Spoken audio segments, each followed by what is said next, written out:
Српската царина навлез во Србија при контрола кај македонски државјанин пронашла голема количина скриени девизи и злато. Според првичните информации станува збор за 99.000 евра и 47 пакети злато, кое се уште не е измерено. Не се соопштува идентитетот на македонскиот државјанин. За сега непознати сторители со тврди предмети, парчиња од керамиди и бетон и со употребена сила ги скршиле излозите и стаклата од влезната врата на канцеларијата на председателот на Република Македонија, лоцирана на улицата Борис Кидрич во Тетово, информира СВР Тетово. Според податоците, за време на инцидентот кој се случил утрото помеѓу 5 часот и 5 часот и 50 минути, пред и во внатрешноста на канцеларијата биле фрлени и неколку јајца. Деканската управа на правниот факултет Јустинијан I во Скопје при Универзитетот Свети Кирил и Методи најостро го осуди однесувањето на група студенти кои на 14 април оваа година извршија упад во кабинетот на доктор Тања Каракамишева Јовановска, редовен професор на факултетот. Од таму повикуваат на толерантност и на почитување на различни мислења и јавно искажан став од секој од вработените или од студентите на правниот факултет.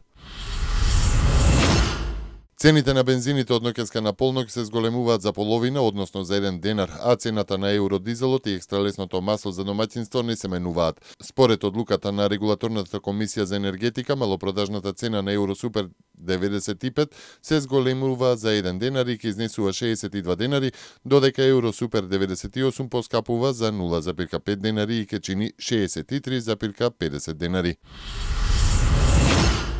Грчкиот министер за надворешни работи Никос Кодзијас вчера во Луксембург имал куса средба со медијаторот Метрију Нимиц.